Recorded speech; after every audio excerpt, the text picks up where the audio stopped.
Assalamualaikum warahmatullahi wabarakatuh. Selamat datang kembali di Rio Haspol. Rans Nusantara FC baru saja memperkenalkan pelatih baru. Dia adalah mantan pelatih Persita Tangerang, Alfredo Vera. Harapannya Vera ini bisa menyelamatkan Rans agar tak terdegradasi musim ini. Ntar dulu, ini konsepnya gimana ya? Alfredo Vera kan dipecat oleh Persita lantaran nggak memenuhi aspek dan juga standar lisensinya pun nggak memenuhi. Sebab Alfredo Vera ini lisensinya cuma A, sementara regulasi Liga 1 itu minimal AFC Pro atau setara alias ada pro-nya.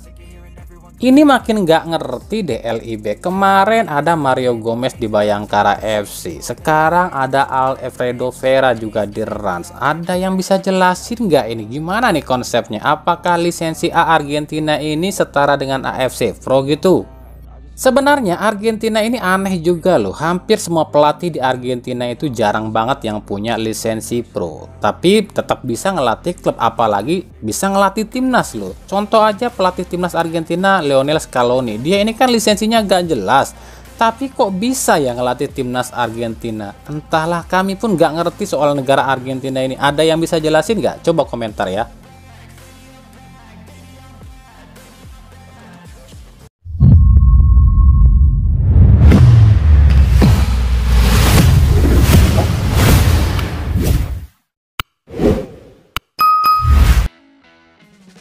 Klub promosi Liga 1 Semen Padang kabarnya tertarik mendatangkan Rico Simanjuntak dari Persija Jakarta musim depan. Semen Padang menilai daripada Rico di Persija nggak dipakai, ya mending ditarik lagi ke Semen Padang.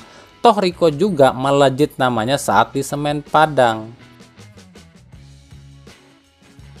Di sisi lain, seperti yang kami duga, jika Semen Padang ini berencana meminjam Pratama Arhan ke Suwon FC, Semen Padang dianggap bisa aja mengambil Pratama Arhan, apalagi Arhan ini adalah menantunya CEO Semen Padang, Andre Rosade.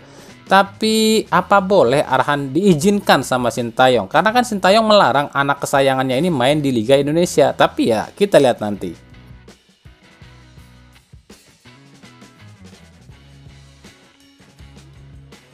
Klub promosi lain, Malut United, kabarnya resmi ajukan tawaran pada Bayangkara FC untuk bisa mendapatkan servis kiper Bayangkara FC Awan Seto Raharjo. Malut saat ini sudah punya kiper Mario Londok yang tampil cukup apik di musim lalu. Tapi Malut merasa sekelas Liga 1 ini harus punya kiper yang lebih berpengalaman, maka dipilihlah Awan Seto. Apalagi Bayangkara kemungkinan akan terdegradasi musim depan. Tapi apakah bisa?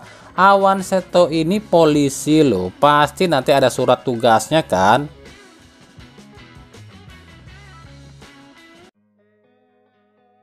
Masih berkaitan dengan klub promosi Liga 1, kita melaju ke PSM Makassar. PSM nampaknya harus sudah bisa merelakan kehilangan duo Sayuri musim depan. Sebelumnya memang ada rumor nih, kalau Yakob Sayuri ini diincar klub liga luar negeri, tapi rumor itu tiba-tiba meredup sebab kabarnya klub luar negeri itu cuma ingin merekrut Yakob aja.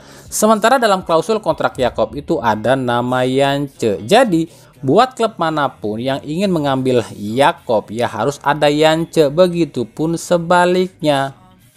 Nah, yang terbaru, klub promosi Liga 1 PSBS Biak kabarnya paling terdepan buat mendapatkan duo Sayuri. Bahkan PSBS ini sanggup membayar 2 kali lipat dari harga Yakob dan Yance.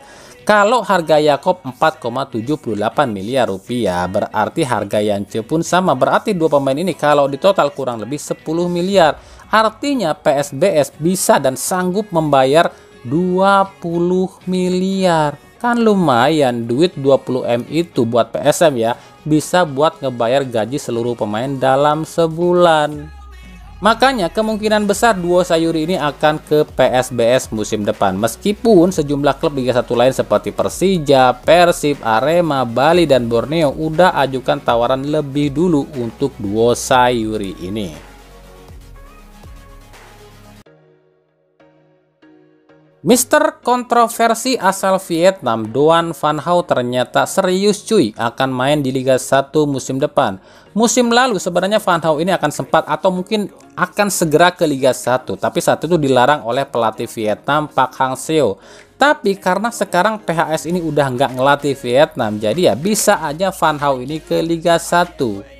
Kabarnya ada dua tim oranye nih yang lagi rebutan buat ngedapatin Van Hau, yakni Persija Jakarta dan Borneo FC. Tapi Borneo FC yang paling berpeluang mendapatkan Van Hau, sebab selain faktor gaji, bos Borneo FC pun terkenal jago dalam negosiasi.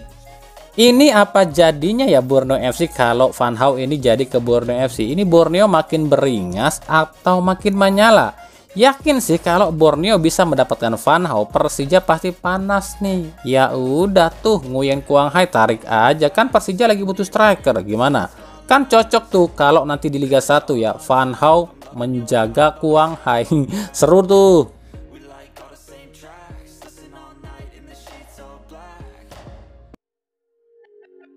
Dari PSIS Semarang nampaknya harus segera memagari seluruh pemainnya, sebab sejumlah pemain PSIS yang belum diperpanjang kontrak tengah diincar klub-klub lain, terutama klub-klub promosi Liga 1.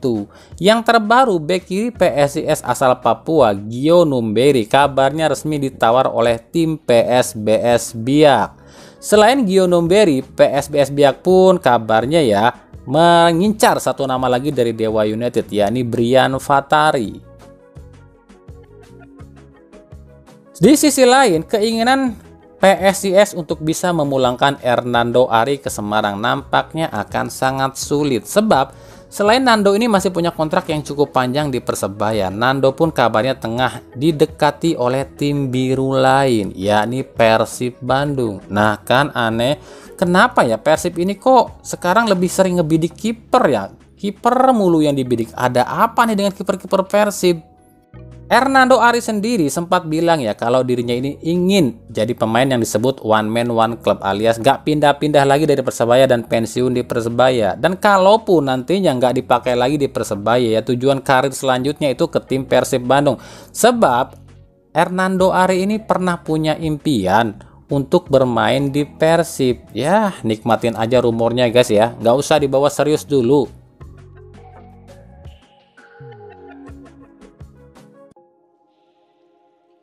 Dari Persib Bandung, kabar buruk menimpa Persib Bandung jelang lawan Bayangkara FC. Bek kanan satu-satunya di Persib yang di Lord Hen cedera ankle cuy. Lihat nih videonya. Hen kabarnya sih cedera lantaran berbenturan dengan pemain Persib lain saat game internal pada minggu kemarin. Ini tentunya mengkhawatirkan loh buat Persib. Udahnya ompong tambah ompong. Kumaha ieu teh loba pisan cobaan Persib teh. Aya-aya we. Jika benar Hen tak bisa main lawan Bayangkara FC ya otomatis mau nggak mau posisinya akan digantikan Kakang Rudianto. Gimana nih? Masih yakin nggak bisa menang lawan Bayangkara? Sulit loh, banyak banget kontroversi dan juga kecurangannya nih. Agak sulit bagi Persib.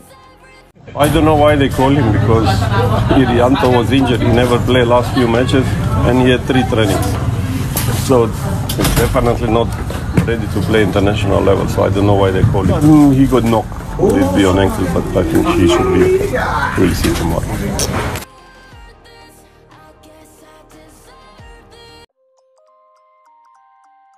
Dari Persebaya, inilah momen striker Persebaya Paulo Henrique dikerubuti oleh para bonek saat Persebaya akan berangkat ke Bali untuk melakoni melawan Arema. Cuma yaitu nasib Henrique ini di Persebaya itu kemungkinan gak akan lama ya, sebab ada kabar Henrique ini adalah satu di antara 2 pemain Persebaya atau pemain asing Persebaya yang gak akan diperpanjang. Bahkan ada kabar kalau Persebaya ini udah menyiapkan sejumlah nama striker baru, andai nama-nama seperti Karim Rossi, Mahmud Ed, David Da Silva dan lain-lain ini gagal direkrut oleh Persebaya. Dia adalah Bergson Da Silva jadi dari JDT yang kabarnya sih makin intens nih didekatin sama Persebaya. Selain itu ada nama Willen Mota juga yang top scorer Liga Thailand. Nah kok bisa samaan gini ya dengan Persis Solo? Untuk sektor playmaker, kemarin kami udah spill nama-namanya ya, tapi kabarnya ada tambahan nih. Dia adalah Lucas Brambilla. Lucas Brambilla adalah playmaker asal Brazil, berusia 29 tahun yang musim lalu main di Liga Siprus bersama klub Otelos Otien yang mampu cetak 3 gol dan 2 assist dari 26 kali penampilan. Lucas bisa didapatkan Persebaya secara gratis sebab kontraknya akan habis di Mei 2024 ini.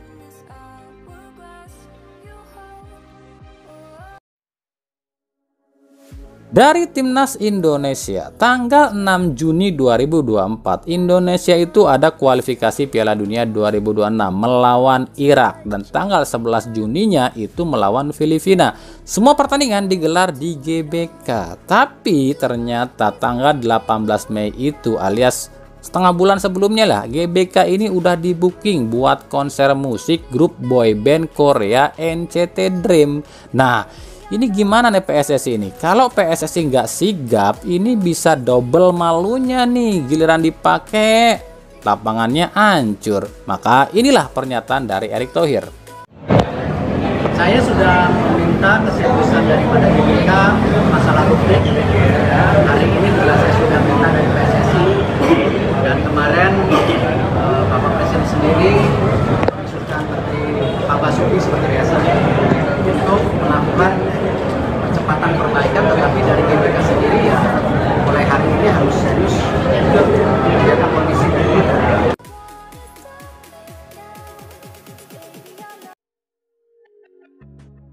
Dari Persis Solo, hingga saat ini manajemen Persis Solo belum umumkan satupun pemain yang diperpanjang kontrak. Maka tak heran jika sejumlah pemain Persis Solo ini ditawar oleh klub lain seperti Musa Sidibe, Messi Doro, dan lain-lain.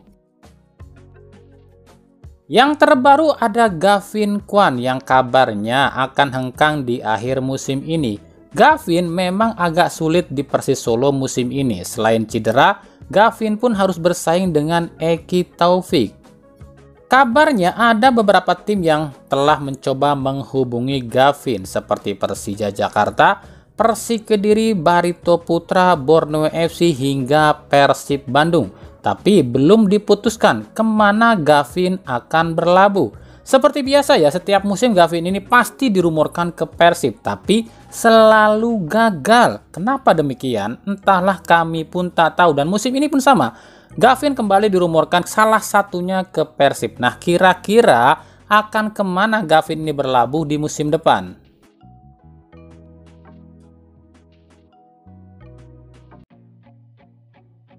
Dari Bayangkara FC, ini ada postingan yang cukup menyita perhatian dari pemain Bayangkara FC I Putu Gede. Jelang lawan Persib, Putu Gede yang notabene jarang banget memposting di Instagram, tiba-tiba memposting unggahan dengan caption, "Semakin hari semakin banyak siluman yang berwujud manusia." Jelas unggahan Putu ini jadi tanda tanya, apa yang terjadi dengan Putu? Ada yang bilang Putu ini mulai jengah dengan kebusukan-kebusukan di sepak bola Indonesia. Mungkin salah satunya yang dilakukan oleh klubnya, yakni Bayangkara FC. Sebagai catatan, kita semua tahulah Putu ini meskipun seorang anggota polisi dan juga beragama Hindu, tapi dia ini salah seorang pemain yang religius. Jadi wajar kalau Putu ini memang agak geram dan selalu sangat jengkel dengan yang namanya kejahatan. Jika benar ini berkaitan dengan tim Bayangkara FC, wajar, sebab musim lalu sebelum ke Persib, Putu ini udah nggak betah di Bayangkara FC. Makanya waktu itu Putu minta pindah. Tapi apalah daya seorang Putu, dia kan cuma seorang anggota yang harus patuh pada pimpinannya. Apalagi nih, setelah ada kabar Madura United pun berminat pada Putu, ya mungkin saja itu berkaitan dengan keinginan Putu, tapi mungkin ya ditolak sama klubnya, atau mungkin ada hal lain yang kita pun sama-sama nggak tahu, karena yang tahu kebenarannya hanyalah Putu Gede semata. Nah, kira-kira apa ya yang dimaksud oleh Putu Gede?